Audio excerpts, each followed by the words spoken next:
আসসালামু আলাইকুম শিক্ষার্থী বন্ধুরা, সবাইকে স্বাগত জানাচ্ছি ফিনান্স ও ব্যাংকিং এর টাইপ ভিত্তিক বহু নির্বাচনী ক্লাসে। আমরা আজকের এই ক্লাসটিতে আলোচনা করব আমাদের ফিনান্স ও ব্যাংকিং বইয়ের পঞ্চম অধ্যায় ঝুঁকি ও অনিশ্চয়তা, এবং এই ঝুঁকি ও অনিশ্চয়তার আমরা আজকে টাইপ 1 আলোচনা করব, এবং টাইপ 1-এ আমরা ঝুঁকি ও অনিশ্চয়তার যে বেসিক কনসেপ্টটা রয়েছে, ধারণা রয়েছে, এখান থেকে আমরা বেশ কিছু বহু নির্বাচনী প্রশ্ন বাছাই করে নিয়েছি।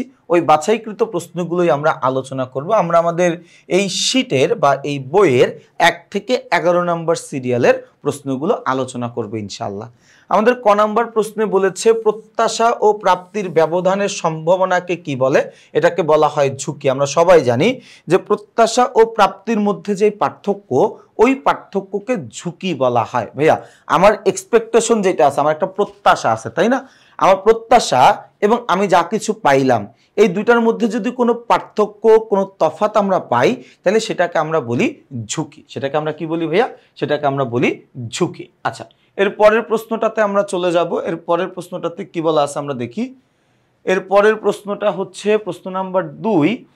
2 নম্বর প্রশ্নে আমাদেরকে বলেছে, 2 নম্বর প্রশ্নে বলেছে বিনিয়োগের ক্ষেত্রে প্রত্যাশা থেকে প্রাপ্তির ব্যবধান হওয়ার সম্ভাবনাকে কি বলে? প্রত্যাশা থেকে প্রাপ্তির, মনে করো আমার প্রত্যাশা ছিল 10,000 টাকা, কিন্তু আমি পাইলাম 8,000 টাকা, তাহলে প্রত্যাশা ও প্রাপ্তি এটার মধ্যে পার্থক্য কত? 2,000 টাকা, তাই না? এই যে প্রত্যাশা ও প্রাপ্তি, এই দুইটার মধ্যে যদি কোনো বিচ্যুতি থাকে, যদি কোনো পার্থক্য থাকে, সেটাকেই আমরা বলি হচ্ছে ঝুঁকি। তাহলে উত্তর কি হবে? উত্তর হচ্ছে ঝুঁকি। দেখো, ঝুঁকি বেশি হলে মুনাফা কি হয়? এই ঝুঁকি বেশি হলে মুনাফা কি হয় খেয়াল করে দেখো তো। যদি কোনো কারণে আমার ব্যবসায়ে ঝুঁকির পরিমাণ বেশি হয়, ভাইয়া আমার যদি কোনো ব্যবসায়ে ঝুঁকির পরিমাণ বেশি হয়, ঝুঁকির পরিমাণ বেশি হলে মুনাফার পরিমাণ বেশি হয়। একটা কথা আছে, যত ঝুঁকি তত মুনাফা, যত ঝুঁকি তত মুনাফা। তবে ওই ঝুঁকিটা অবশ্যই একটা পরিমিত ঝুঁকি নিতে হবে। যতটুকু ঝুঁকি আসলে আমি কন্ট্রোল করতে পারবো, যতটুকু ঝুঁকি আসলে আমি সহ্য করতে পারবো, ওইটুকু ঝুঁকি হবে। আচ্ছা, এরপরে দেখো কি বলেছে। এরপরে দেখো বলা আছে হচ্ছে আমার 4 নম্বর প্রশ্নে বলেছে যে, 4 নম্বর প্রশ্নে কি বলেছে? বলেছে কোম্পানি আশা করছে আগামী বছর 20% নিট মুনাফা লাভ করবে, কিন্তু প্রকৃতপক্ষে লাভ হলো 15%। তাহলে নিচের কোনটি সত্য হবে? তাহলে নিচের কোনটি সত্য হবে? 5% বিচ্যুতি ঝুঁকির উৎস। আমি কি বলেছিলাম ভাইয়া? প্রত্যাশা ও প্রাপ্তির মধ্যে যে পার্থক্য, প্রত্যাশা ও প্রাপ্তির মধ্যে যে পার্থক্য, আমার প্রত্যাশা ছিল 20%, আমি পাইছি 15%। এই যে প্রত্যাশা এবং প্রাপ্তি, এই দুটার মধ্যে যে একটা গ্যাপ, একটা পার্থক্য হয়ে গেল, সেটাকে আমরা কি বলি ভাইয়া? সেটাকে আমরা বলি হচ্ছে ঝুঁকি। তাহলে আমাদের 4-এর উত্তর হবে ক, 5% বিচ্যুতি ঝুঁকির অংশ। প্রত্যাশিত আয় এবং প্রকৃত আয়ের বিচ্যুতি থেকে কি পরিমাপ করা হয়? আমরা ঝুঁকির পরিমাপ করি। প্রত্যাশিত আয় ও প্রকৃত আয়,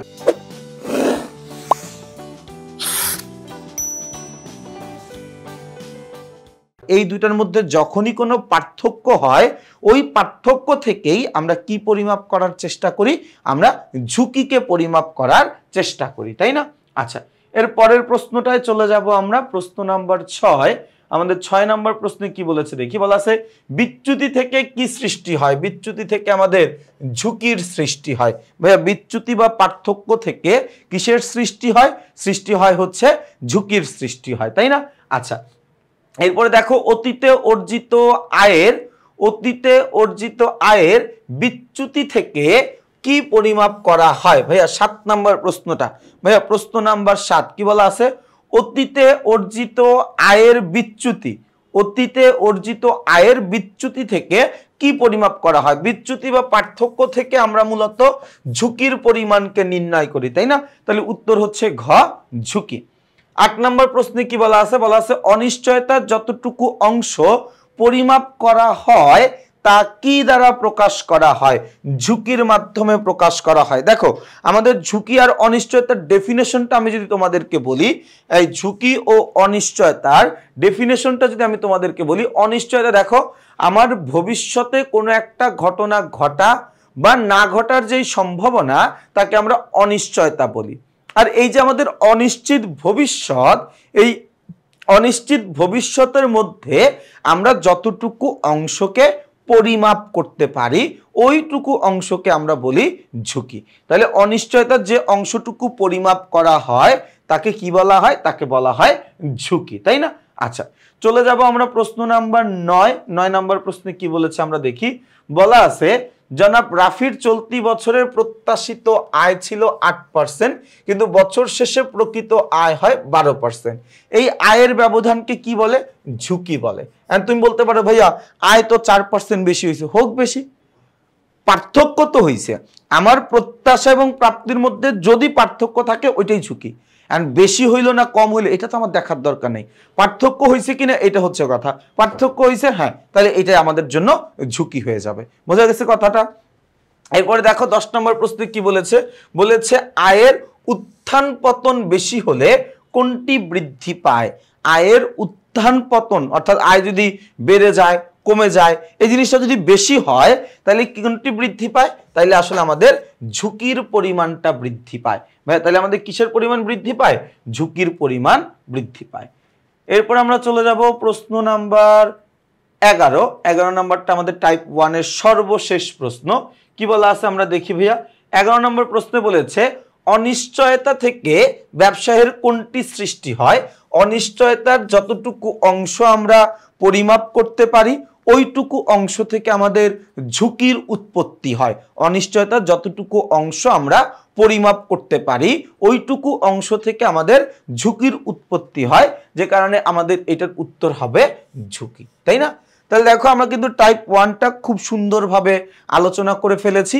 ইনশাল্লাহ আমরা আগামী পর্বে টাইপ 2টা আলোচনা করব। তোমরা যারা টাইপ 1 এর ক্লাসটা এতক্ষণ পর্যন্ত দেখলে তোমাদের সবাইকে অনেক অনেক অনেক ধন্যবাদ। ইনশাল্লাহ তোমাদের সাথে টাইপ 2 এর ক্লাসেও আমার দেখা হচ্ছে। সেই পর্যন্ত সবাই ভালো থাকবা, সুস্থ থাকবা, আমার জন্য বেশি বেশি করে দোয়া করবা। আসসালামু আলাইকুম।